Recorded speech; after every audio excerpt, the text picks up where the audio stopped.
여러분 안녕하십니까, 백운기입니다. 희대의 조이대가 이번에는 말장난으로 자신의 짓을 덮으려고 합니다. 반년이 넘도록 대법관 임명 제청을 안 하다가 직무유기로 탄핵되고 처벌받을 것 같으니까 딸랑 종이 한 장 보내놓고 이제 와서는 대법원장의 제청권 운운합니다. 법기술자답게 말은 그럴싸합니다. 우리 헌법 104조 2항에 대법관은 대법원장의 제청으로 국회의 동의를 얻어 대통령이 임명한다고 돼 있습니다. 헌법 어디에도 대법원장이 대통령을 직접 만나야 된다거나 제청 전에 대통령과 합의해야 한다는 규정이 없지 않느냐는 것입니다. 그런데 이게 말이 안 되는 것이요. 우리 헌법 87조에는 국무위원은 국무총리의 제청으로 대통령이 임명한다고 돼 있습니다. 그러면 총리가 지명하면 대통령이 그냥 임명장을 줘야 된다는 얘기입니까? 그러면 대통령의 인사권은 무엇입니까? 제청은 지명이 아닙니다. 이치가 뻔하고 관례가 그래서 생겼는데도 이런 짓을 해놓고 얼굴만 희죽거리고 있습니다. 이런 자를 어떻게 해야 합니까? 민주국가에서 함부로 할 수는 없고 탄핵만이 답입니다. 그것 말고는 답이 없습니다. 생방송 백운기의 정치 1번지 출발합니다.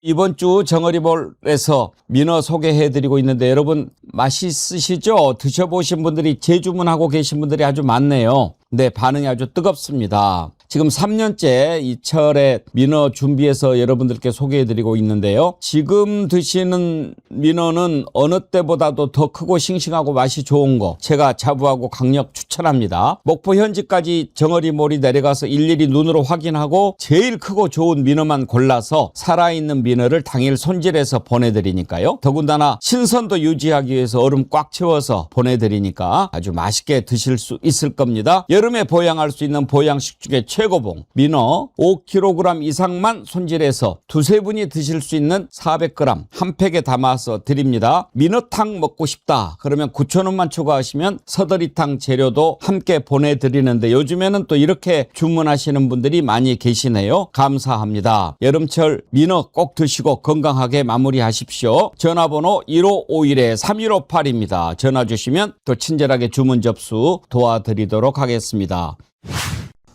오늘도 희대 조이대 얘기부터 먼저 해보도록 하겠습니다. 두 분 패널 함께합니다. 김성환 시사평론가님 어서 오십시오. 네, 안녕하세요. 네, 정필석 변호사님 반갑습니다. 어제 국회에서 도대체 너 왜 그러냐 들어보려고 조이대 대법원장 출석하도록 의결을 했는데 조이대는 안 나오고 법원 행정처장이 나왔습니다. 노경필. 왜 그랬냐 국회의원들이 물어봤는데 뭐라고 답했는지 먼저 들어보시죠.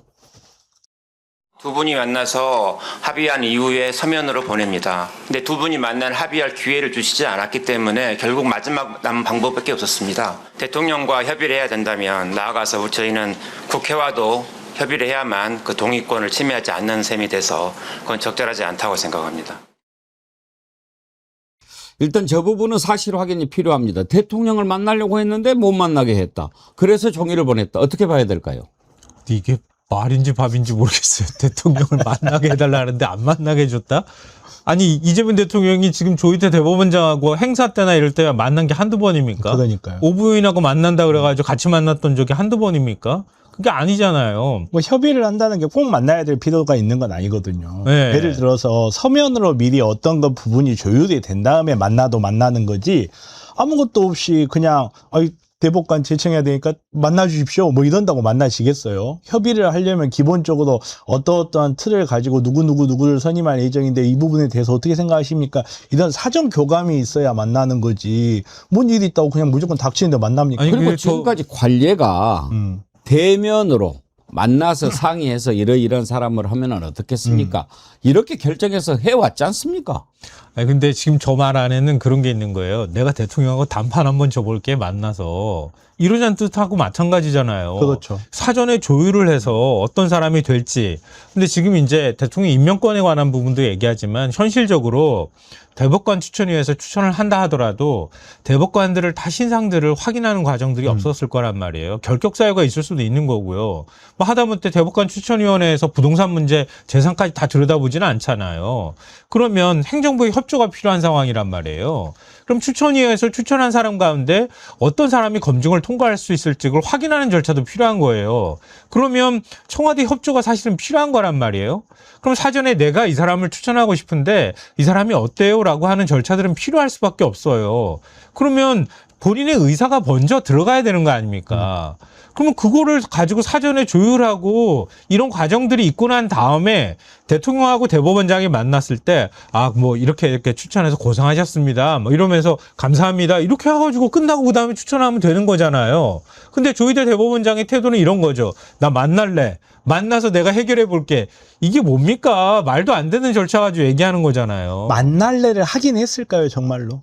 글쎄, 저는 저는 그것도 그거부터 궁금해요. 의심스러워요. 어떤 식으로 어떤 절차를 통해서 만나겠다고 한 건지, 정말로 공식적 절차를 통해서 몇 월 며칠 사실은 행정부 수반하고 사법부 수반이 만난다는 것 자체가 정치적인 논쟁거리가 될 수 있기 때문에 두 분이 만나기 위해서는 굉장히 공식적인 절차를 거쳐서 개방적으로 돼야 돼요. 예를 들어서 아무런 접점도 없고 아무런 협의점도 없는 상태에서 대통령하고 대법원장이 그냥 둘이 만난다고 생각해 보세요. 그러면 어떻게 사람들이 그걸 해석을 하겠어요. 근데 그런 거에 대한 공식적 절차도 없이 내가 만나자고 했는데 안 만나줬다. 무슨 소리야 이게 도대체. 어떻게 보면은요, 이게 조희대의 대선 불복이다 이렇게 볼 수도 있는 겁니다. 지금까지 대법관 임명은 대법관을 어떠한 사람으로 하면 좋겠다 사전 협의를 해가지고 모양새를 대법원장이 대통령을 만나서 이렇게 조율하고 대통령이 임명하는 형식으로 해왔는데, 나 안 만날래. 만나지 않을 거야. 그리고 나는 이렇게 하면 돼. 이렇게 해버리면 이거는 대통령을 인정하지 않겠다. 결국은 대선 불복이다. 왜? 조희대자가 어떻게 했습니까? 대통령을 어떻게 해서든지 안 되게 하기 위해서 이미 민주당의 대선 후보로 결정이 된 사람을 대선 후보를 날려버리기 위해서 유죄 취지로 파기환송을 했던지 아닙니까? 이자는 마음속에 이재명 대통령을 대통령으로 인정하지 않는 마음이 있는지도 모르겠습니다. 어제 국회에 노경필 법원행정처장 나와가지고 너 왜 그랬어? 그러니까 이제 만날 기회를 안 줬다라고 하는데 대법원장의 재청권 운운합니다. 자, 재청에 대해서 한번 생각을 해봅시다. 지금 대법원이 얘기하는 재청은 그거 한번 띄워봐 주십시오. 헌법 104조 2항에 보면 대법관은 대법원장의 재청으로 국회의 동의를 얻어 대통령이 임명한다 이렇게 돼 있습니다. 그러니까 아니 대법원장이 재청해서 대통령 임명하니까 우리는 대법원장의 재청권을 행사한 거다. 재청하니까 받으려면 받고 말라면 마세요. 우리는 우리 권한 행사하는 겁니다. 이러는 거예요. 저걸 잘 봐야 되는 게 재청이라는 게 내가 지명하는 게 아닙니다. 재청하는 거예요. 이 사람 어떻습니까? 이 재청권이요. 하나 더 보십시다. 국무총리한테도 재청권이 있습니다.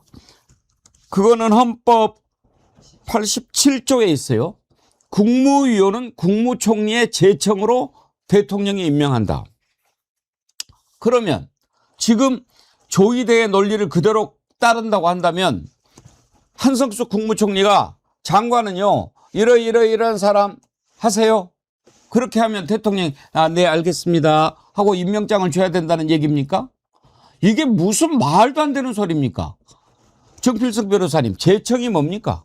말 그대로 청한다는 거죠. 구한다, 청한다. 법률 용어로 따지면 법률 용어로 이제 보통 이제 재판을 걸 때 청구 취지라는 말을 많이 하거든요. 법원한테 청해서 구한다 이런 뜻이에요. 말 그대로 재청이라는 것도 청한다는 거예요. 이렇게 해 주십사 하는 거고 거기에 대한 결정은 임명권자가 갖고 있는 거죠. 물론 이제 이 임명권을 형식적인 것으로 보아야 되느냐 말아야 되느냐 이런 부분에 대한 논란이 사실은 작년에 있었죠. 근데 이제 형식적으로 보는 건 보더라도 그 전에 국회의 동의라는 필수적 절차가 있기 때문에 재청을 하기 전에 대통령과 미리 협의를 하는 절차를 거쳤던 거예요. 왜냐하면 결국은 재청을 해서 청문회 등을 통과하고 국회의 동의를 구하고 이 모든 과정이 말씀하신 것처럼 행정부의 협조가 없이는 불가능한 거거든요. 그러다 보니까 이런 절차들을 만들어 놓은 거고, 이게 이제 본인은 이제 이게 헌법적 권한이다라고 이야기를 하고, 사실 이 헌법적 권한에 맞물려서 헌법적 관행이 있는 거거든요. 관행을 무시한다는 게 경우에 따라서는 이걸 이제 어떻게 판단해야 될지는 논란의 여지는 있지만, 관행을 무시했다고 해서 자기의 행위가 적법하게 되는 건 또 아니에요. 항상. 근데 말 그대로 법 기술자답게 나는 법에 정해진 대로 했을 뿐이니까 나는 괜찮아 라는 말은 헌법재판소 가서 판사 앞에서 하십시오. 저는 진짜 그렇게 말하고 싶어요. 근데 이게 어제도 사실은 저도 그 관행이란 말을 쓰는 거를 되게 불편하게 생각했는데요. 왜냐하면 이게 헌법 정신인 겁니다. 그러니까 사법부한테 독립적인 권한을 준 거잖아요. 그러니까 사법부의 독립성과 그리고 전문성을 존중하는 차원에서 사법부, 특히 대법원장이 대법관들을 제청할 수 있도록 하게 만들어 놓은 거예요. 그런데 대법관이 그러면은 자기 마음대로 대법원장이 자기 마음대로 대법관을 임명할 수 있잖아요. 그래서 내부적인 견제 장치로 둔 게 대법관 후보 추천위원회를 둬서 외부 그 전문가들까지 포함해서 대법관들을 추천하도록 만든 거고요. 그러면 그 중에서 대법원장이 한 명을 추천을 하되 거기에 2개의 단서 조항이 달려 있잖아요. 하나는 국회 동의권이라는 게 들어가 있거든요. 국회 동의를 얻어야 되는 거고요. 그러니까 우리가 흔히 말할 때 임명 동의를 얘기하는 겁니다. 국회에서 표결 절차를 통해서 동의를 해줘야 되는 거예요. 그리고 또 하나 행정부 수반으로서 여기에 일종의 견제권을 가질 수 있도록 만들어 놓은 게 바로 대통령의 임명권인 거예요. 그러니까 대법관은 그냥 대법원장 마음대로 추천해가지고 내가 제청해가지고 대통령이 그냥 임명하는 거야 이렇게 될 수가 없다는 거예요. 그렇죠. 그게 헌법 정신에 그대로 투영이 되어 있는 거고요. 우리가 그 내란 때 많은 분들이 보셨던 것처럼 헌법재판관이 있는데 헌법재판관의 경우에는 권력 균형이나 이런 부분들을 굉장히 중시한 자리잖아요. 헌법재판소라는 게 그런 역할이니까. 그래서 9명의 재판관 가운데 333으로 대법원장 추천, 그 다음에 국회 선출, 그리고 대통령이 지명해가지고 하는 자리 333이고 거기에 대통령이 최종 임명한다고 하는 건 형식적 임명 절차를 의미하는 거예요. 그러니까 그거하고 이거하고는 다르다는 거죠. 그러니까 그때 우리가 논란이 됐을 때 국회에서 다 선출한 사람을 왜 대통령이 그 당시 한덕수 국무총리가 임명을 안 하고 거부했던 거잖아요. 그래서 위헌 논란이 생겼던 거거든요. 그러니까 지금 대법원장이 대법관 추천하는 거는 제청으로 그냥 끝나는 게 아니라 대통령이 일종의 견제권을 행사하도록 만들어졌기 때문에 사전 협의를 관행이라는 의미로 얘기하는 겁니다. 그러니까 이걸 누구보다 잘하는 조희대 대법원장이 이런 식으로 서면으로 나 제청했어 그리고 던져버리는 거는 말도 안 된다는 거예요. 이런 식으로 장난을 치는 것을 막기 위해서라도 헌법을 바꿔야 됩니다. 왜 이 제청이라고 하는 게 들어갔는지 어제 법사위에서 김용민 의원이 얘기를 했는데 여러분 이해에 도움이 되실 겁니다. 한번 들어보시죠. 자, 이 대법관 제청, 대법원장이 대법관 제청하는 거 언제 들어간지 아세요? 헌법에? 법원행정처장님. 잘 모릅니다. 모르시죠? 네. 이게 유신헌법에 들어갔어요. 대통령 박정희가 입법부, 사법부 다 자기 손에 쥐려고 그때 대법원장 자기가 마음대로 임명해놓고 이 대법원장이 모든 판사를 다 제청하게 만들었습니다. 모든 판사를 제청하고 대통령이 판사를 다 임명했어요. 볼까요? 그때 유신헌법 103조 2항입니다. 대법원장이 아닌 법관은 대법원장의 제청에 의해 대통령이 임명한다. 이게 착각하지 마세요. 사법부 독립 때문에 제청권이 들어간 게 아니라 사법부를 권력이 장악하기 위해서 제청권이 들어갔던 거. 이게 역사예요. 법원행정처장이 이 정도는 알고 와서 얘기하셔야지. 이것도 모르시고 왜 그러고 계십니까? 그리고 이게 현재 87년 헌법의 민주화 과정에서 국회의 동의권을 간신히 집어넣은 거예요. 이것은. 정필승 변호사님, 이제 왜 이렇게 생겼는가 하는 것 헌법에도 여러 가지가 이제 우리가 좀 살펴봐야 되지만 기본적으로 지금까지 해왔던 것을 안 하고 막 마음대로 해버린 것이 이상해서 불거졌지 않습니까? 그러면 왜 이렇게 됐느냐 하는 것을 따질 필요도 있지만 일단 말이 안 되는 짓을 해놓고 이제 와서 그건 대처 뭐 헌법에 이렇게 있니 어쩌니 하는 것 자체가 말장난이지 그게 뭡니까? 이건 말장난이죠, 당연히. 그 지금 법이라는 거는 법이 지키는 거는 법적 안정성이에요. 법적 안정성이라는 거 그냥 한마디로 이야기하면 하던 대로 하자예요, 사실은. 그래서 이제 법이 왜 불합리한가 이런 부분에 대해서 이야기가 나올 때 이런 게 나오는데 법에서 가장 중요시하는 원칙 중에 하나인 법적 안정성은 그냥 간단하게 인간들의 말로 하자면 하던 대로 하자예요. 이런 것들이 변화가 생긴다는 거는 그 전에 맥락이 있어야 돼요.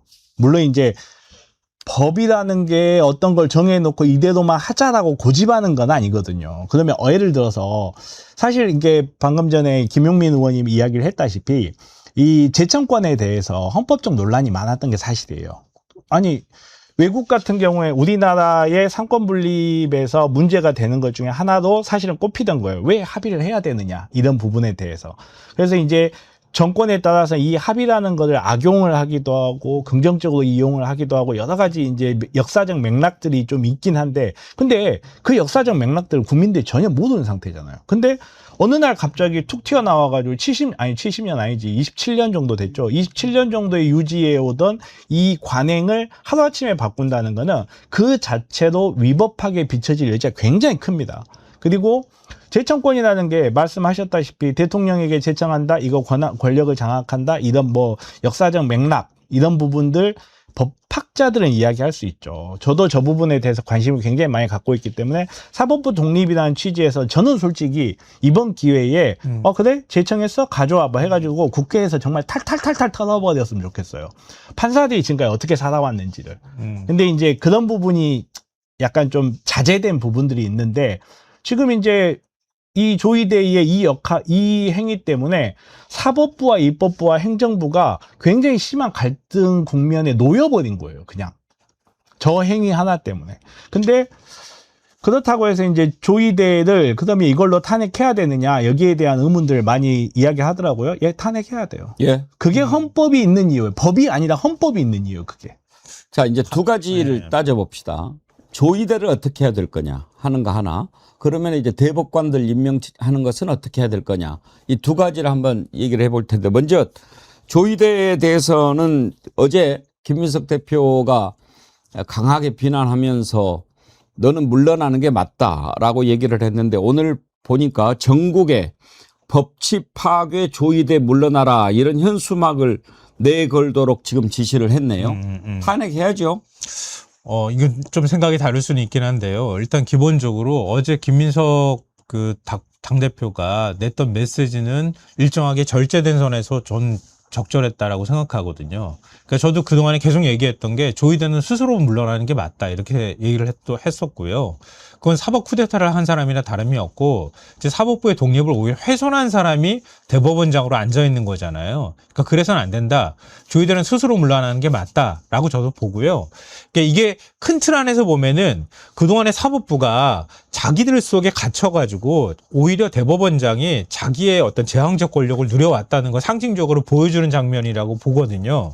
그래서 뭐 독일이나 외국 같이 대법관들을 오히려 국회가 견제하고 선출하는 그런 권한을 주든가 어떤 방식으로든 사법개혁이 필요하다고 보는데 다만 이제 탄핵으로 넘어가는 거는 저는 조금 신중한 입장이에요.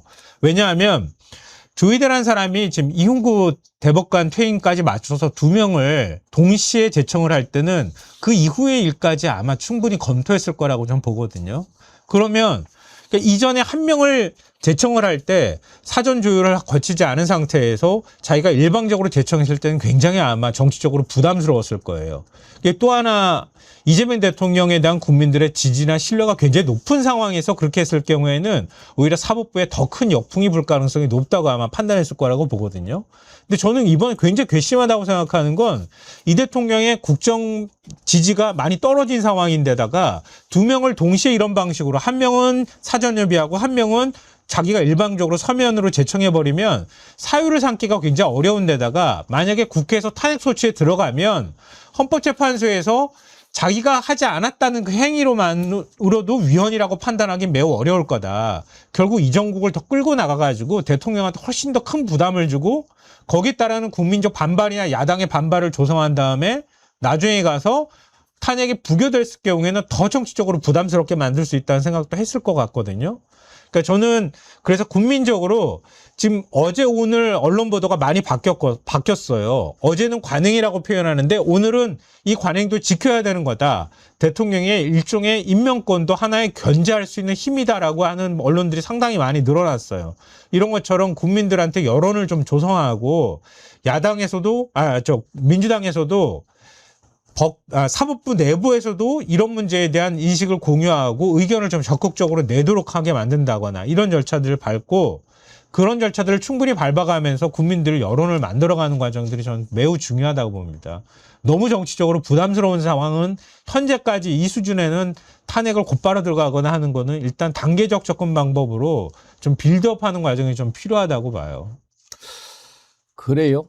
탄핵을 나는 해야 된다고 저는 생각하는데. 이제 탄핵을 해야 된다고 생각하는 이유가 말씀하신 거 저는 100% 동의하거든요. 지금 이제 지지율도 떨어진 것 같고 자기가 정치적으로 이익을 얻을 수 있는 상황이다라고 생각하고 이런 행동을 하는 것 같긴 한데 사람이 인간이 이렇게까지 해야 되나? 라는 순간에는 그 사람은 그렇게까지 하지 않으면 안 되는 상황이 있는 거예요. 그러니까 저는 우선은 조이대 탄핵에 대해서 그동안 사실 충분히 오랫동안 숙고를 해왔고 조이대 같은 경우에 본인이 스스로 물러날 가능성이 제로예요. 지금 이제 임기가 얼마 남지 않았기 때문에. 내년 6월이면 끝나죠. 예. 임기가 얼마 남지 않았고 그리고 거의 제로에 가까운 데다가 저는 지금 일어나고 있는 사법부의 난맥상은 조이대가 갖고 있는 사법부 내에서의 위기를 보여준다고 생각해요. 예를 들어서 후보 대법관들에게 사퇴를 권유하는 이런 무리수를 법원이 썼다는 거는 정확하게 이야기하면 조이대 마음대로 사법부가 돌아가지 않는다는 뜻이에요.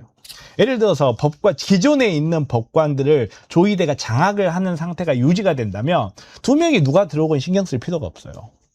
그 두 명이 자리가 채워지건 안 채워지건 누가 들어오건 안 들어오건 어차피 기존에 있던 지금 이제 7명인가가 윤석열 때 임명된 대법관인가 그럴 거예요. 그 사람들 사이에서라도 자기의 힘을 갖고 있다면 두 명이 누가 들어오건 나와 의견이 다르면 숫자도 누르면 되고 그렇지 않고 뭐 내가 장악을 하고 있는 상태면 누가 들어오건 내가 회유할 수 있어. 이런 자세가 될 텐데 정말 6개월 이상 대법관을 공석으로 놔둬서 사실 올공 사태도 이거랑 관계가 있는 거거든요. 그렇죠. 그런 무리수를 두면서도 계속 이렇게 돼왔다는 거는 조이대 체제의 대법원이 조이대 중심으로 힘이 안 움직이고 있다는 뜻이에요. 그리고 지금 현재 상황에서 자기가 제어할 수 없는 어떤 사람들이 들어왔을 때 이 힘의 균형이 완전히 무너질 수 있다고 판단하기 때문에 정말 대법관 후보들한테 사퇴하라는 압력을 넣을 정도로 안 좋은 상황이라는 거거든요. 그거는 거꾸로 이야기하면 탄핵 인용될 가능성이 제법 있다는 말입니다. 그거는. 예. 그리고 탄핵 재판이 시작되고 진행되는 과정에서 아마도 퇴임돼 버릴 수 있어요. 그리고 이렇게 6개월 넘도록 질질 뭉개다가 갑자기 정의 한 장 보낸 이유가 뭐겠습니까? 오랫동안 대법관 임명 제청을 안 하고 있으면은 그게 결국은 직무유기가 되고 이게 탄핵 사유가 된다는 걸 본인이 너무 잘 아는 거죠. 그러니까 본인이 지금 이제 와서 갑자기 이걸 하는 거는 사실은 이 전당대회 전후로 해가지고 조이대 탄핵에 대한 이야기들이 조금씩 나오기 시작했어요. 상당히 이제 그 지선 지나고 이러면서 조이대가 좀 잊혀져 있었는데 최근에 이제 김건희에 대한 그 전원합의체 회부부터 시작해가지고 사람들이 다시 이제 대법원이 어떻게 돌아가고 있고 조이대 어떻게 됐지? 여기에 이제 관심을 갖기 시작했거든요. 그 관심을 가진 상태에서 본인도 이제 본인 나름대로 위기감을 느끼는 거죠. 내가 이대로 버티다가는 정말로 탄핵이 올라갈 수 있다. 이런 걸 느끼는 건데 조이대가 내가 이걸 하면 탄핵이 안 될 거야 라는 기대를 갖고 있는데 저는 그 기대를 채워주면 안 된다고 생각합니다. 그러니까 저는 말씀하신 거에 저도 다 동의하고요. 이게 본질적으로 보면은 그 민주적 정당성을 갖고 있지 못한 사법 권력이 특히 대법원장이 국민이 직접 손으로 선출한 그러니까 대통령이라는 사람의 권한에 도전하는 행위를 하는 거란 말이에요. 그러니까 이거는 용납할 수 없다. 그 선에 대해서는 저 동의하고 민주당 내부에서 탄핵 요구가 나오는 것도 저는 충분히 이해할 만하다고 봐요. 근데 앞서 쭉 말씀드렸던 것처럼 그런 부담에다가 또 하나 더 덧붙이자면 이게 사법부하고 헌법재판소의 싸움이 되는 측면이 있단 말이에요. 그러니까 사법부에서 도저히 용납하지 못하겠다고 그동안에 얘기를 해왔던, 그러니까 권한을 가지고 서로 다퉜던 거잖아요. 헌법 해석권을 둘러싼. 그래서 지난번에 재판소원제에 대해서 사법부가 그렇게 반발한 것도 최종적으로 헌법재판소에서 자기가 판결한 걸 결정하는 구조가 돼버리기 때문에 자신들이 위에 헌법재판소가 올라간다는 인식을 가지고 있기 때문이기도 하잖아요. 그러니까 거꾸로 보면 헌법재판소에서 탄핵을 결정하기가 매우 어려울 수도 있다는 거예요. 저는 만약에 이게 탄핵으로 가잖아요. 저는 헌법재판소에서 6개월 이상 끌어가지고 각하로 갈 것 같아요. 그러니까 그런 네. 결론이 나올 때 각하로 가더라도 음. 그동안 기간에 조이대 꼴을 안 볼 수가 있잖아요. 근데 그렇게 되면은 저 대법원장이 직무가 정지되는 사태가 벌어져요. 나중에 그게 또 연장이 안 된다고 그러던데요. 어떤 게요? 예를 들어서 탄핵을 하지 않습니까? 그러면 직무가 안 정지가 돼요. 되지 안 않습니까? 되니까 임기가 제가 봤을 때는 헌법재판소 입장에서는 정치적 시비도 피하고 그리고 뭐 법적인 이런 판단 부담 때문에 저는 임기 끝날 때까지 버텼다가 임기 끝났으니까 탄핵 재판 더 이상 할 뭐 의미가 없다, 없다, 하고 실익이 없다. 각하로 갈 것 같아요. 이미 그러면은 한번 어차피 했어요, 그거는. 그때부터 내년 6월인가요? 이자 임기가 예. 끝나는 이제 날이 끝나는 게. 그때까지 조이대 직무를 정지시키면 되는 거 그러면 아니냐 이렇게 되는 이거예요. 거죠. 대법원장이 직무가 정지된 상태에서 전합을 열기 어렵다고 그래서 내란 사건들을 줄줄이 연기해 버리는 거죠. 제가 이것도 우려될 만한 부분 중에 그렇죠. 하나예요. 그거는 가능한 시나리오긴 한데 조희대가 지금 하고 있는 행태로 봤을 때는 사법부를 장악하지 못한다고 저는 생각을 하고 있어요. 그러면 조희대가 빠졌을 때 과연 대법원장 대행이나 이런 사람들이 그런 좀 일반인들이 봤을 때 이해가 되지 쉽게 납득되지 않는 이유로 김건희라든지 내란 재판을 지연시켜가지고 이 사람을 풀어준다라는 이런 최악의 악수를 드는 거는 오히려 조희대가 거기에 있을 때 가능성이 높지 조희대가 아닌 다른 사람 나는 조희대 꼴이 되지 말아야지라고 생각하는 그 사람이 그렇게 할 것 같지는 않습니다. 그래서 제 생각은 그런 거예요. 그러니까 거기까지 끌고 가는 과정들은 이후에 정치적으로 어떻게 대법원이 대응하느냐 이런 것들 지켜보면서 해도 될 것 같고 아까 빌드업이나 단계적인 접근이 필요하다고 말씀드린 건 이참에 더 사법개혁하라. 국회 차원에서.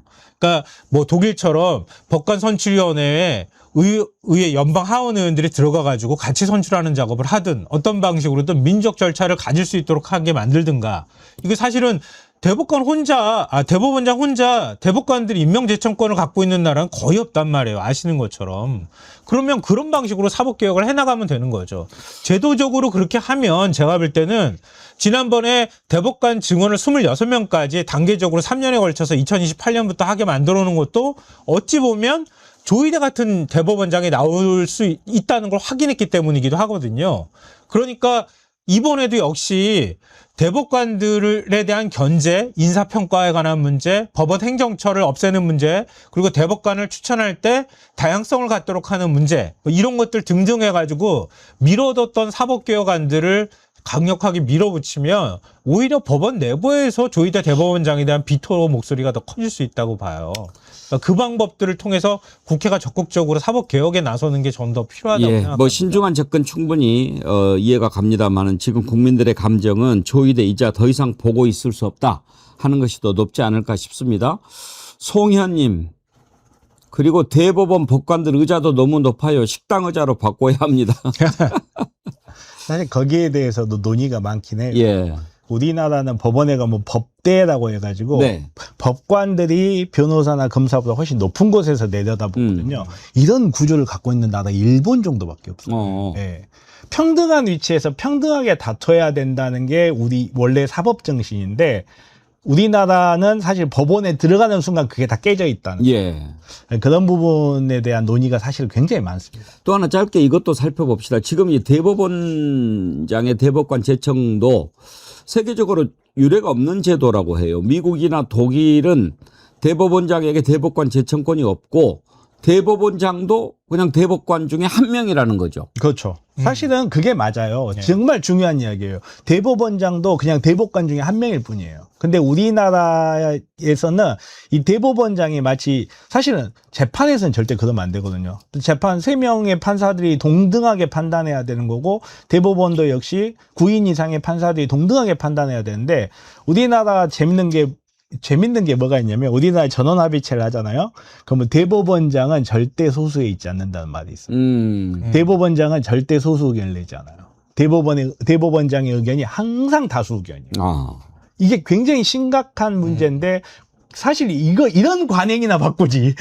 이런 관행이나 바꾸지. 정말 이런 게 문제가 많아요. 근데 사실 이제 사법부 개혁은 정말 가장 중요한 게 이제 저 같은 경우는 개인적으로 배심제가 강제력이 있는 배심제나 참심제가 들어와야 된다고 생각하는데 개헌이 안 되면 아무것도 안 돼요. 좀.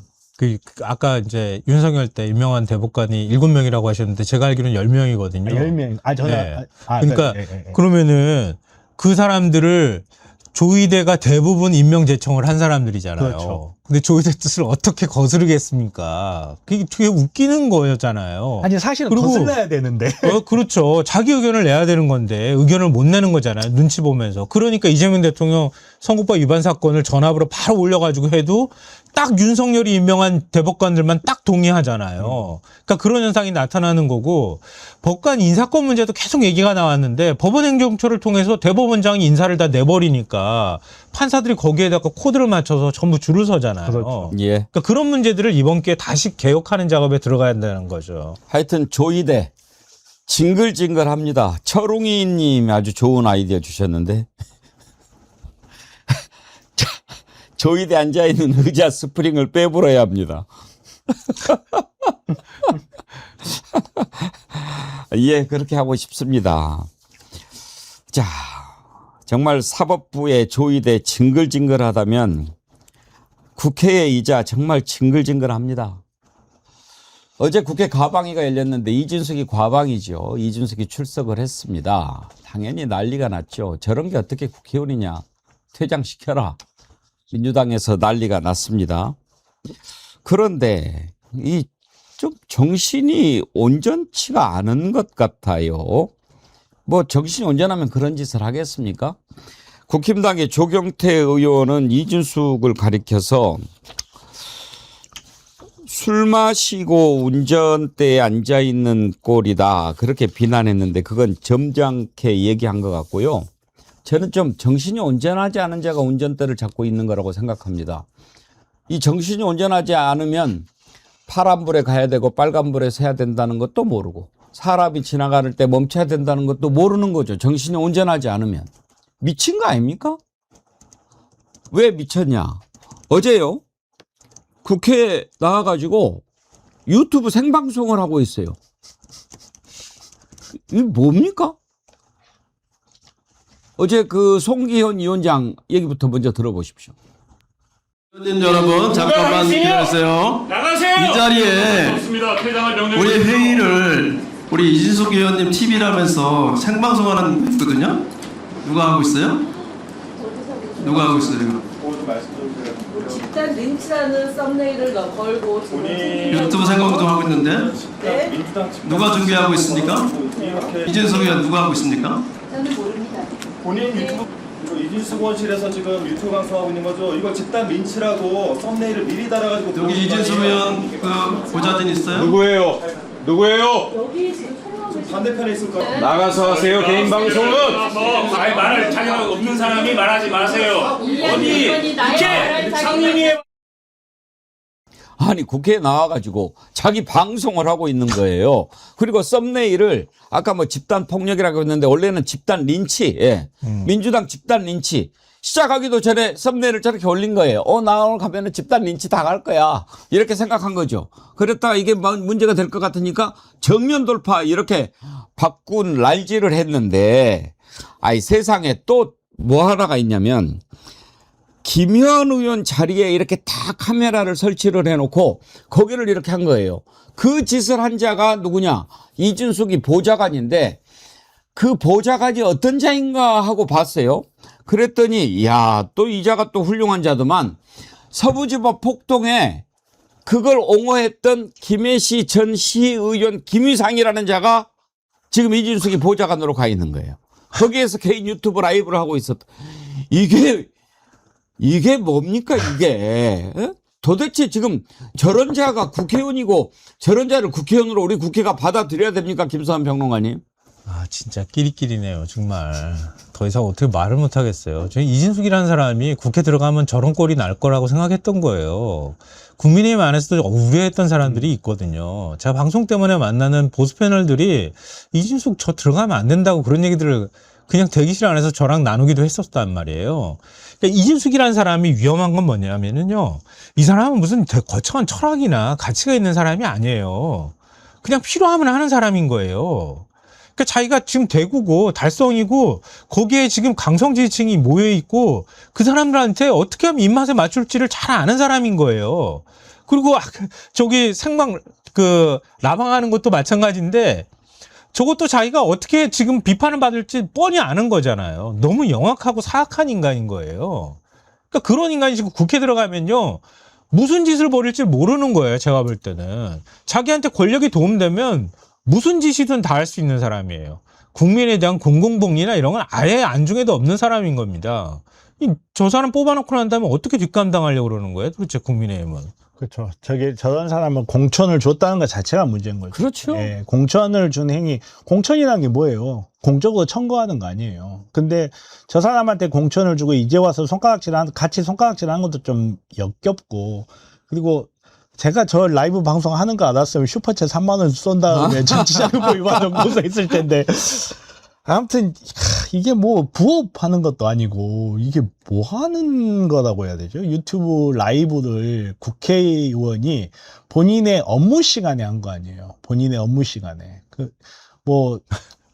참 이건 뭐. 아니, 앞으로 상임위 때는 전부 라방 다 해가지고 다 하나씩 켜놓고 하지 뭐. 그냥. 그러니까요. 이게 다 뭐 유튜브 생중계하죠. 뭐 각 의원들이. 이게 뭐 국민의 알 권리도 아니고 국민의 알 권리를 지키고 싶었으면 이런 식으로 하면 안 되는 거고 본인이 언론 하던 사람 아니에요. 저는 예. 뇌가 도파민에 쩔어진 거예요 지금. 맞아요. 예, 뇌가 도파민에 쩔어져 가지고 사람들이 자기 보고 환호하고 좋아하고 그때 그 기억, 그때 뿜어졌던 도파민을 지금 계속 찾아 돌아다니고 있는 거예요. 이 치료가 필요한 상황입니다. 감독님, 약을 좀 어떻게. 감독님 부탁 하나 해요. 마이크 한 번만 다시 내려주십시오.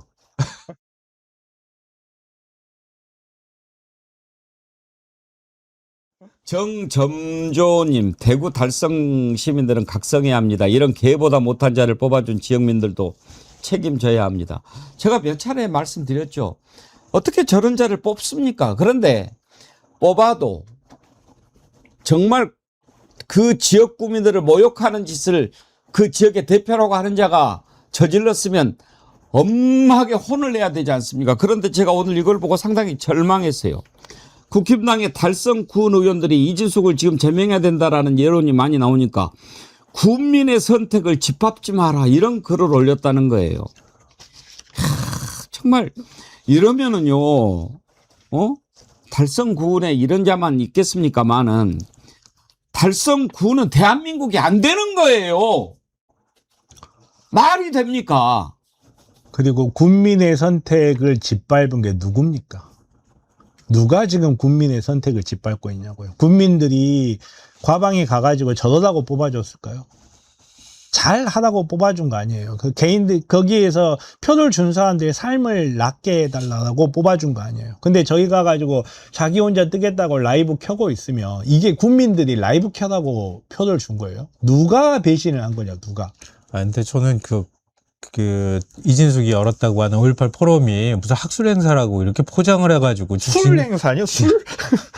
징계도 안 하던데, 거기에 나와서 발표자라고 한 이영훈이나 그런 사람들 보십시오. 친일 식민사관에 찌든 인간들이고, 지금 거기서 나와가지고 얘기했던 그 극우적 사관을 갖고 있는 사람들, 전두환의 정통성을 이어서 지금 국민의힘의 정통성을 삼자고 얘기를 하는 거 아니에요?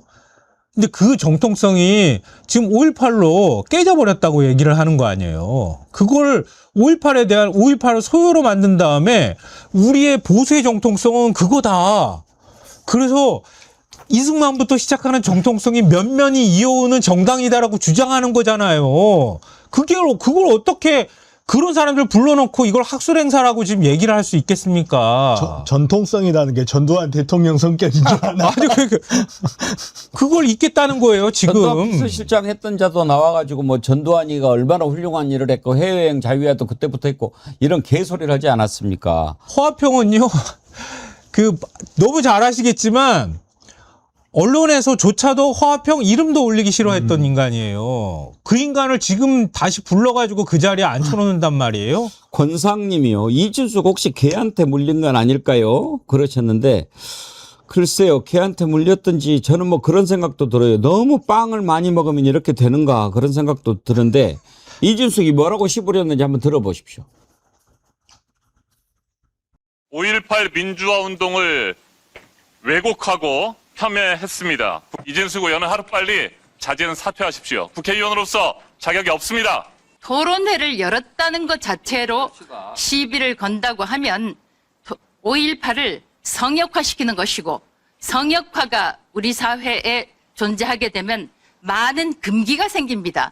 진실의 시장에서 모든 기록으로 사상의 자유로운 토론을 통해서 이루어지고 있는 것이고 그것이 위대한 민주주의지 지금 아닌 것은 털막으로 해서 막는다고 해서 그것이 그런데 어떻게 중대범죄자가 이 자리에 앉아서 같이 과방위 결산 심의를 할 수 있겠습니까? 특별법 관련된 것에 대한 입장을 보겠어요.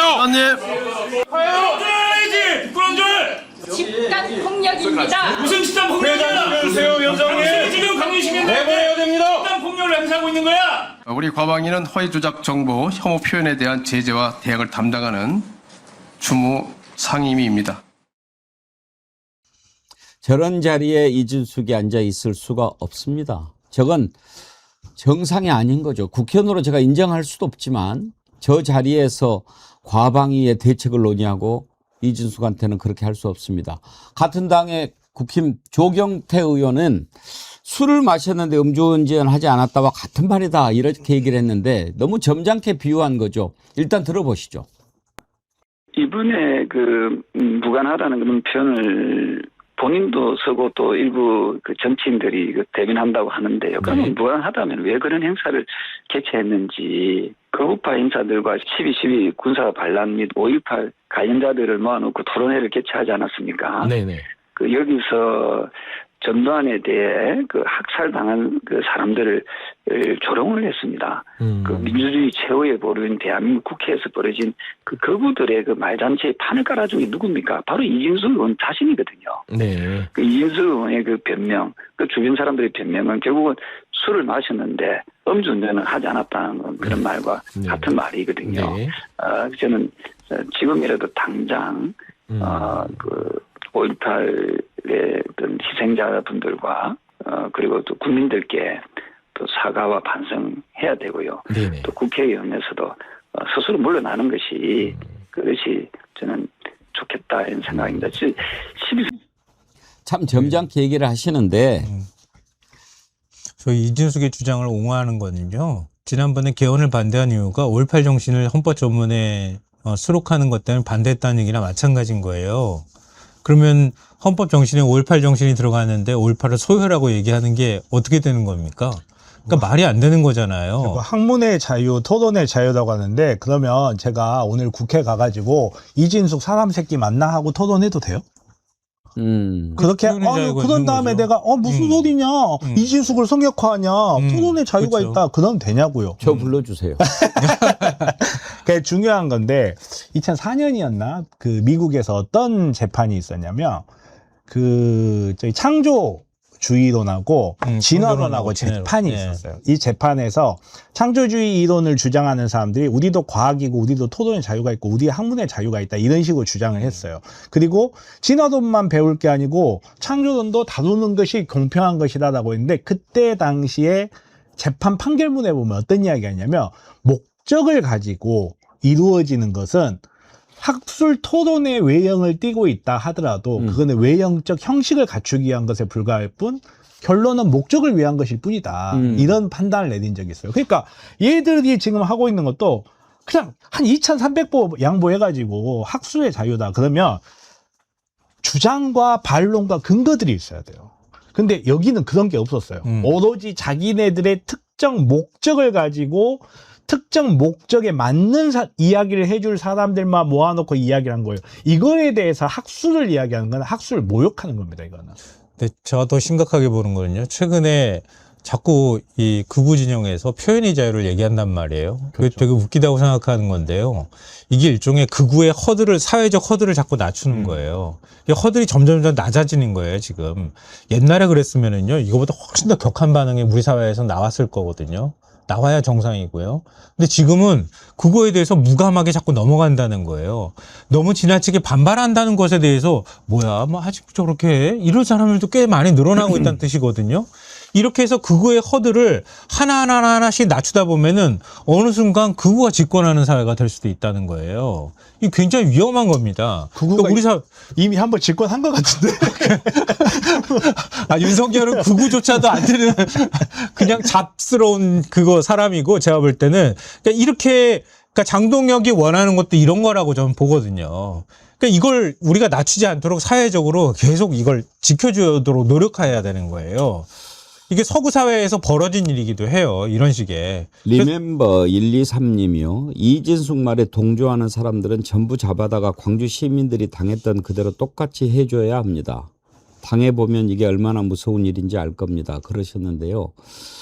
사실은 그 마음은 충분히 알겠습니다. 이런 표현도 참 아픈 얘기입니다. 저는 이진숙이 5.18이 무엇인지 모른다고 생각합니다. 알면 이렇게 할 수가 없습니다. 이진숙이 우리하고 동시대에 언론계에서 기자 생활을 했는데, 이진숙과 같은 대학을 나온 또 제 기자 동기가 있어요. 제가 지금도 기억하는데, 처음에 입사했을 때 5.18을 가지고 서로 이렇게 언쟁을 벌인 일이 있었습니다. 제가 그때 참 절망을 했는데, 그 친구는 이제 대구 출신이죠. 전혀 모르더라고요. 알지를 못해요. 5.18이 무엇인지 그 실상 자체를 몰라요. 왜? 관심이 없으니까. 그리고 잘못된 정보가 계속 들어가 있었기 때문에. 그리고 이제 또 그때 당시에는 대구 사람들이 나름 자기들이 피해자라고 생각한 게 있었어요. 이게 무슨 말인가 궁금하시죠? 5.18을 전두환 일당이 저질러 놓고 이걸 어떻게 바꿨냐면, 술 취한 호남 사람들이 대구 사람들을 공격했다, 막 이런 식으로 만들고, 대구 자동차 번호판을 달고 광주에 가면 기름도 안 넣어준다, 막 이런 식으로 만들어가지고 대구하고 광주를 막 갈라놓은 거예요. 그렇기 때문에 대구에서 많은 사람들은 5.18이 무엇인지조차도 모르고 살아왔던 거예요. 명색이 기자라고 하는 자가 5.18이 뭔가를 몰라요. 그래서 참 절망감을 느낀 적이 있었는데, 이진숙은 5.18이 뭔지 알지도 못하고 알려고 하지도 않았기 때문에 이런 짓을 저지르고 있다, 저는 그렇게 생각합니다. 근데 전 더 나쁘다고 보는 게요, 자기가 종군 기자로 그 사람들이 죽어가는 그 공간 안에서 계속 취재를 했던 사람이에요. 그게 아마 자기 기자 생활의 최대 공이라고 생각할 거예요. 그러니까 나는 이런 기자로 살았다, 이걸 아마 자기 지금도 품고 있을 거라고 생각하거든요. 근데 거기서 총과 포탄이 막 총탄과 포탄이 오고 가는데, 거기서 사람들이 그거에 맞아가면서 거기에 또 피해 여성이나 약자들이 거기에 어떻게 당하는지를 다 피해를 입었는지 아는 사람이 어떻게 5.18 공간에서 어떤 일들이 벌어진 거에 대해서 생각을 안 하고 무감하게 저런 식의 얘기들을 할 수 있냐는 거예요. 저는 그러기 때문에 아까 제가 말씀드린 것처럼 일종의 대한민국 의회에 흉기가 하나 들어간 거예요. 지금 언제 시한폭탄 터질지도 모르는 거예요. 이제 사람 이야기 합시다. 박정호 님이 정말 중요한 얘기 해주셨네요. 앵커님, 무지했다면 불쌍히라도 여기지요. 저자는 알면서 반복하고 그런 만행을 저지르기에 악마라고 부릅니다. 그렇죠. 모르면 가르치면 돼요. 네. 모르면 알려주면 되는데, 그러니까 이걸 이제 인지적 게을름 이런 표현을 많이 쓰거든요. 그러니까 최선을 다해서 모르는 거예요, 그냥. 아니죠. 아니 제 말은 그 말이 아니고, 이 사람들의 인지적 게으름이라는 거는 자기의 가지고 있는 생각들을 업데이트를 안 해요. 왜냐하면 그게 도파민 빠는데 유리하거든요. 자기가 어떤 사실을 업데이트해가지고 진실에 다가가면 자기가 거짓말하기가 힘들어. 그러면 아무래도 인지적인 표현에 심리적 장벽이 하나 부딪힌단 말이에요. 그러니까 이런 사람들은 전략적으로 인지적 게으름을 피우면서 자기가 우위에 설 수 있는 아주 좁은 공간에 들어가서 강한 소리만 내요. 그게 도파민을 빨리 좋거든요. 여기에 대한 연구가 재밌는 게 있습니다. 이게 반지성주의라고 하는 개념에도 이게 나오는데요. 사회를 혼란스럽게 하는 사람들은 지성이 없는 사람이 아니라 자기의 지성이 확고하다고 생각하는 사람들이라는 거예요. 그러면 어떤 얘기도 안 들어가거든요. 이진숙 같은 사람이 그런 거예요. 자기는 굉장히 우월하고 똑똑하다고 느낄 거예요. 근데 어느 순간 그게 필요하다고 느껴지면은 그게 곧 자기의 사고가 돼서 그렇죠. 그 어떤 것도 다 무시하는 대상이 돼버리는 거예요. 그러니까 인간은 생각하는 대로 사는 동물이 아니에요. 사는 대로 생각하는 동물이에요. 우리 민족의 우리나라의 아픈 역사 5.18을요. 조금이라도 더 알고 또 우리가 못 살핀 피해는 없는가, 어떻게 하면 다시는 이런 일이 안 일어나도록 해야 되는가, 여기에 대해서 생각을 해야지. 그걸 뭐 북한이 와서 일으킨 건데 뭐 이따위 얘기를 하는 자는요, 대한민국 국민 자격이 없습니다. 국회의원은커녕이고요, 이건 악마입니다.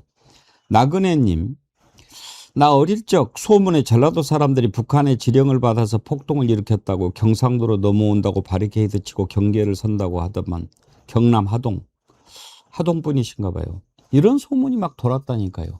그런 상처를 받고 살아온 그런 5.18입니다.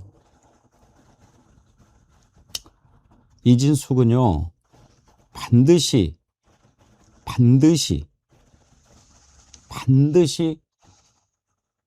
그 대가를 치르게 될 겁니다. 절대 용서할 수 없습니다. 악마입니다. 자, 이진숙이 먼저다, 조이대가 먼저다. 이진숙이 인기가 좀 더 길 거예요. 다음으로 넘어가지요. 어제 홍장훈 차장과 인터뷰를 했습니다. 어제 말씀드렸듯이 뭐 인터뷰가 이제 진실을 찾아가는 과정이고 궁금한 걸 많이 물어보고 그러는 과정이지만 어제는 좀 긴박했습니다. 기소가 임박한 상황에서 홍장훈 차장과 인터뷰를 했기 때문에 특검의 기소는 부당하다는 전제를 가지고 왜 그러는 걸까, 거기에 초점을 맞춰서 인터뷰를 했는데, 어제 이제 김익현 변호사랑 같이 와서 인터뷰하지 않았습니까?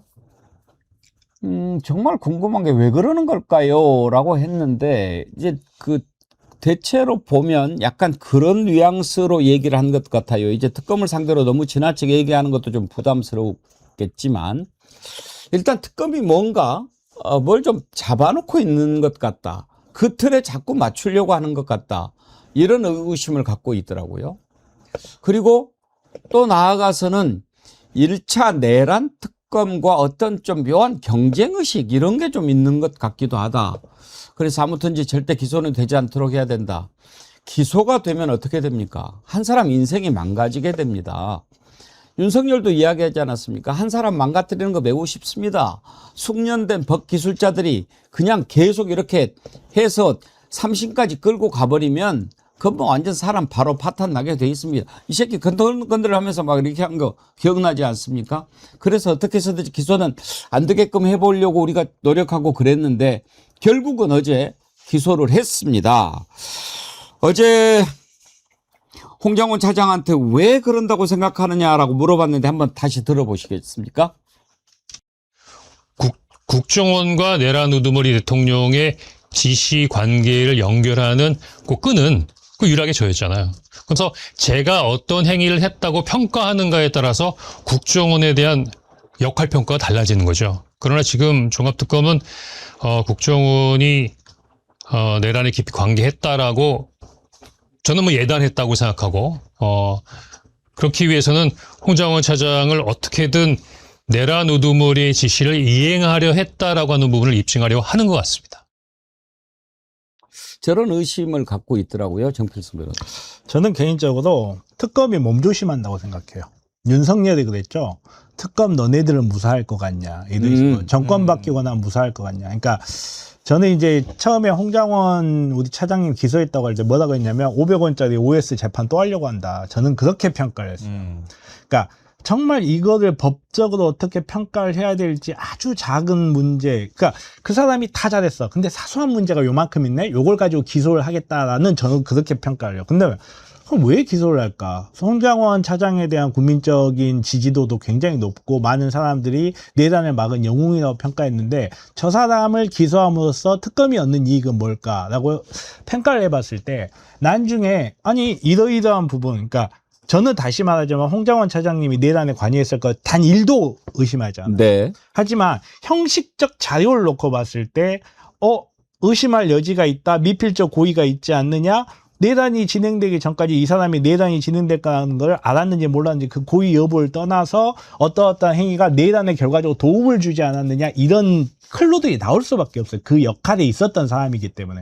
근데 이거를 만약에 기소 안 하고 있다가 나중에 혹시라도 정권 바뀌면 이걸로 트집 잡히는 거 아니야? 저는 이런 좀 보신적 사고로 이런 행위를 하지 않을까. 저는 좀 그쪽에 좀 무게를 두고 싶어요. 그러니까 아무래도 이제 윤석열이 했던 그 말, 특검 협박하냐 이런 식으로 이야기가 언론에도 막 나오고 그랬었잖아요.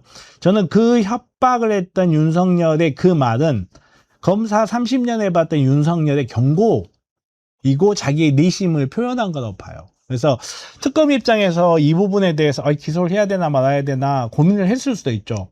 그러니까 법적으로 구속 요건을 이 부분에 대한 판단을 저는 법원에 던져버린 거다. 굉장히 좀 부당하다라고 생각하고 본인들도 이게 쉽지 않다는 건 저는 알 것 같아요. 왜냐하면 정말로 내란 이 부분에 대해서 강한 혐의를 줬다면 구속영장을 신청 안 했을 리가 없어요. 내란 주요 행위 정사에 관한 거는 워낙 형이 높고 범죄 구속의 주요 요건 중에 범죄의 범죄가 워낙 무겁기 때문에 반드시 영장을 청구를 했을 텐데 안 했어요. 이런 부분들을 봤을 때는 본인들도 이 부분이 쉽진 않다. 그렇다고 해서 그냥 넘어갔다가 혹여라도 정권이 바뀌게 되면 이 부분이 우리한테 칼이 돼서 돌아올 수 있다. 좀 보신용으로 한 게 아닌가. 저는 좀 그렇게 생각합니다. 저도 상당 부분 지금 말씀 들으면서 그럴 수 있겠구나 이런 생각도 좀 하게 되는데요. 그러니까 상식에 반하는 기소잖아요.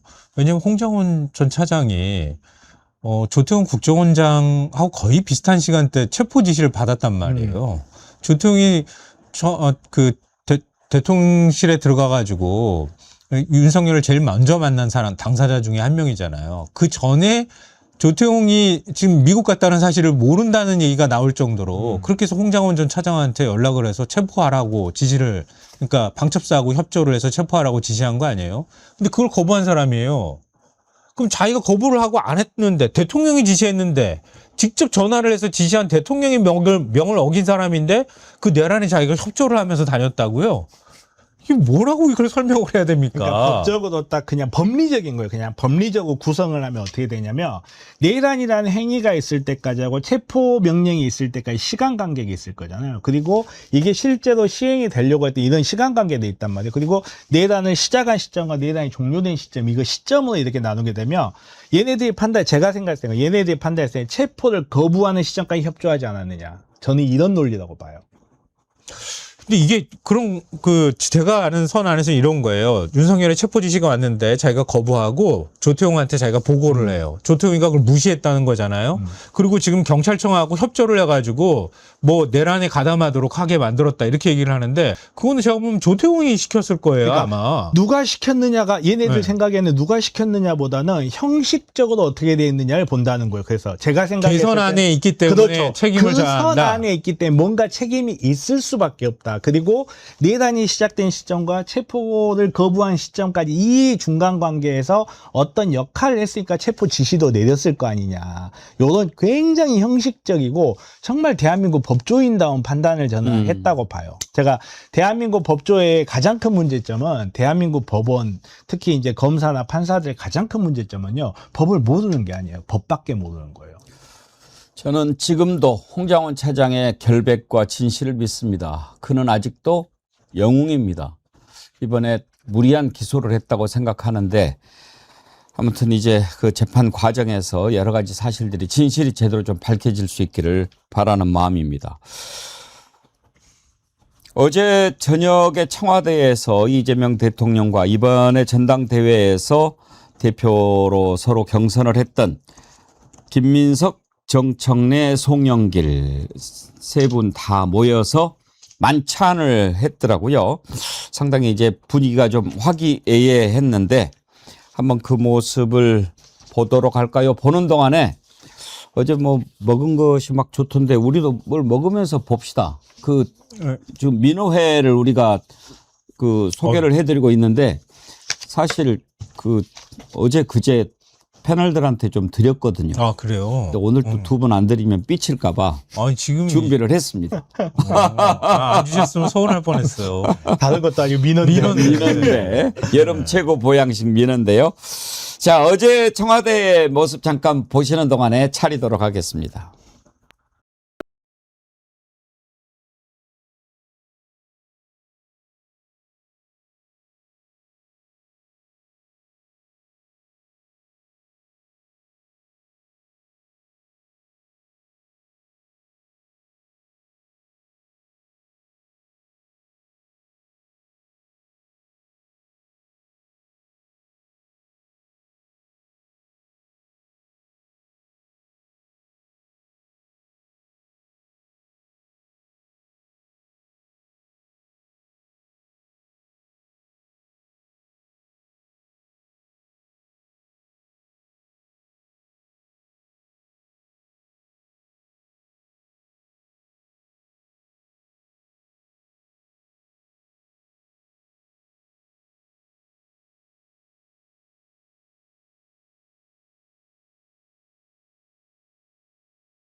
네, 웃는 모습이 보기 좋은데요. 어제 그 음식 나온 게 화합 육회라는 게 있었는데 이게 재밌더라고요.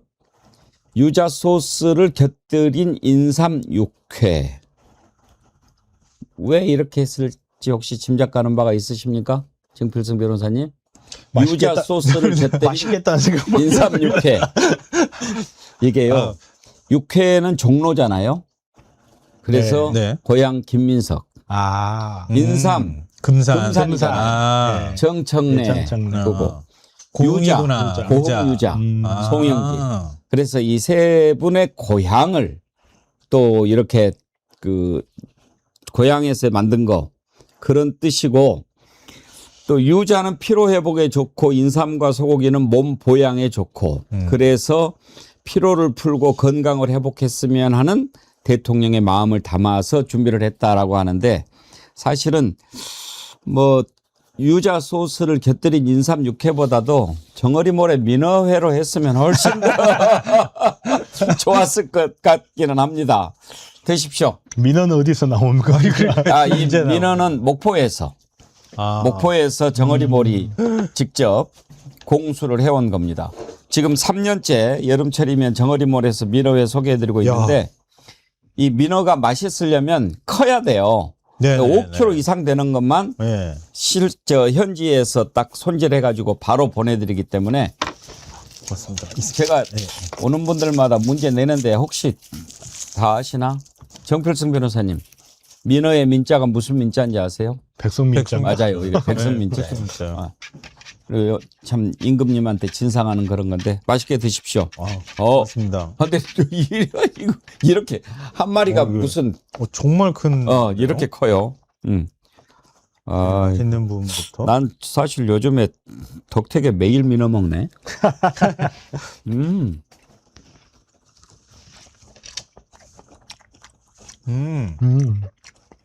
맛있죠? 저 얼마 전에 그 서초동 있는 데서 민어를 먹었거든요. 예, 예. 민어회를. 거기 민어회보다 어떻게 더 크고 더 실하고 네. 막 그러네요. 이렇게 5kg 이상 되는 민어 구하기가 쉽지는 않은데. 네. 이거 400g이 한 팩인데요. 등살, 뱃살, 껍질, 불에 다 들어있어요. 근데 29,900원에 무료 배송. 엄청 가격 좋죠. 네. 그리고 혹시 민어탕이 또 좋지 않습니까? 아, 그럼요. 민어탕을 드시고 싶어하는 분들이 계셔가지고 서더리탕 재료를 함께 보내드릴 수도 있는데 그건 9,000원만 추가하면 돼요. 그러면은 민어탕도 드실 수 있고. 아유, 야, 오늘 진짜 뒤늦게- 두툼하네. 네. 오늘 제가 또 힘이 나는 것 중에 하나가 민어도 민어인데 힘을 주는 댓글이 많이 있어요. 설레임님, 이진숙 입에도 올리기 싫으실 텐데 방송하시느라고 수고 많으십니다. 정말 그랬는데 고맙습니다. 알아주셔서. 김병헌님, 오늘 새로 또 멤버십 가입해 주시고 정어리 방송 다시 살아났다 해주셨는데 감사합니다. 김병헌님은 이제 본명이신데 그동안에 김정숙 아들 이렇게 아이디로 하셨는데 어머니 함자가 김정자 숙자시거든요. 근데 어머니가 이제 돌아가셨는데 그 어머니를 잊지 못하고 계속 김정숙 아들 이렇게 하셨는데 이제 다시 본 이름을 찾으셨어요. 김병헌님 효자신데 감사합니다. 어제 이렇게 그 화합하는 모습 보니까 참 좋은데 저희가 이제 2부에서 이번 전당대회에서 최고위원 대신 최민희 수석 최고위원, 한민수 최고위원 이렇게 두 번 만나보게 될 텐데 어때요? 정필승 변호사님. 웃는 모습 보니까 좋긴 좋은데 정말 화합하는 거 참 잘해야죠. 당연하죠. 화합이 쉬운 일 같으면 화합하란 말도 안 해요. 화합이 너무너무 어려운 일이기 때문에 화합하라고 하는 거예요. 정말 이렇게 앙금도 많이 쌓이고 서로 이제 사실 할 말 못 할 말 다 했잖아요. 근데 이제 왜 정치인들이 선거 때가 되면 광인이 된다고.